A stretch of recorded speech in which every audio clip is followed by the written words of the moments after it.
ನಮಸ್ಕಾರ, ನ್ಯೂಸ್ 26ಗೆ ಸ್ವಾಗತ.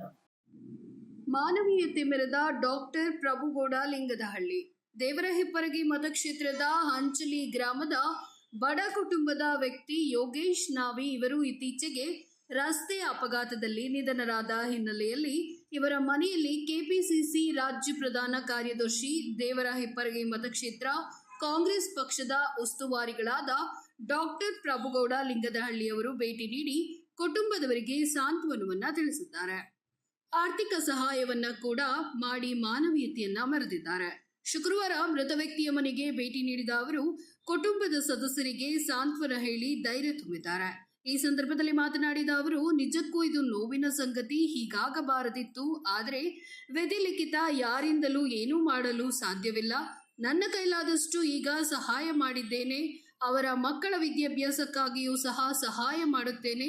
ಅವರ ಸುಖ ದುಃಖಗಳಲ್ಲಿ ಸದಾ ಅವರ ಜೊತೆ ಇರ್ತೇನೆ ಅಂತ ತಿಳಿಸಿದ್ದಾರೆ. ಈ ಸಮಯದಲ್ಲಿ ನಾವಿ ಕುಟುಂಬದ ಸದಸ್ಯರು, ಗ್ರಾಮದ ಗಣ್ಯರು ಹಾಗೂ ಪಕ್ಷದ ಮುಖಂಡರು ಉಪಸ್ಥಿತರಿದ್ದರು.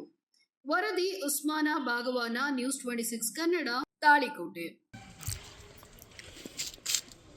ಊರಿನವ್ರದಾರ, ಸಮಾಜದ ಎಲ್ಲರೂ ಇರ್ತಾರೆ, ಹೆಲ್ಪ್ ಮಾಡ್ತಾರೆ. ಹೆದರ್ಬೇಡ, ಓದಿಸಿ ಮಗಳಿಗೆ.